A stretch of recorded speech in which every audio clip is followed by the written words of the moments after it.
Let's talk a little bit about ragtime and jazz music. Ragtime music, and sorry about the glare on my glasses. All right, maybe I'll take those off. Okay, ragtime music started in the end of the 19th century or the 1800s. Scott Joplin was just a great practitioner of that and one of the best, and he was still living in the early 2000s. But anyway, ragtime was called that because, opera and classical music was all the rage in the 1800s. But ragtime was a sort of like a honky-tonk piano type thing with what they considered to be a ragged rhythm. It was not smooth, it was catchy, and it had a ragged edge to it, thus the name ragtime. And these ragtime pianists would have piano competitions called cutting competitions. And the kind of dance they had was called stride, and that was also a type of piano playing, or cakewalk. So, of course, like I said in another video, the older people, they were satisfied with their march music and their opera, and it was a scandal, that ragtime music, all raggedy, causing the people to have a little bit shorter skirts. Now, this is before the Jazz Age when it started. This is Victorian age, where if you exposed an ankle, wow, that was a sin and a shame.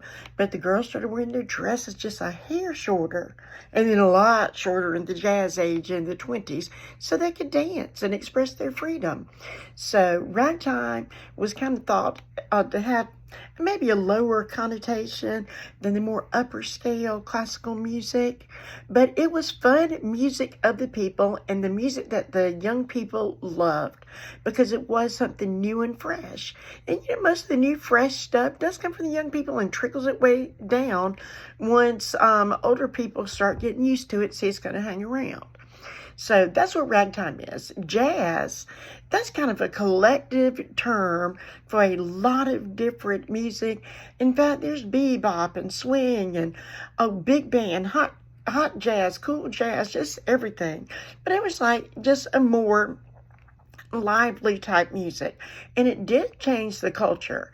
It really shook people up. In the 1920s, America was prosperous. This was after World War I. People were thankful that the war was over. They were thankful to be home alive, the ones that did make it, and they wanted to party a little bit. They wanted to drink, and they drank in bars and smoke, and the young ladies wanted to wear makeup, cut their hair short, wear their dresses short, and that was the age of the flapper. So these were really adventurous people, not very well thought of by some of the older established people, but it did become a thing. And the Jazz Age, that was a term. It was thought of by the great writer F. Scott Fitzgerald, who had written The Great Gatsby, and they made movies out of it a couple of times. But it was a time of celebration, and it was a time of prosperity while it lasted. It was not going to be too long till the stock market crashed.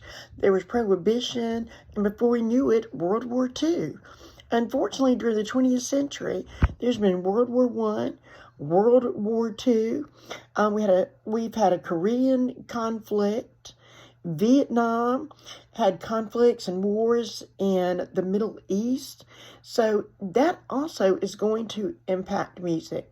But before that, after World War I, people were celebrating prosperity and new freedom. I put a lot of great links on there for you. And again, if you made it this far, let me know. This video is worth 5 points if you made it.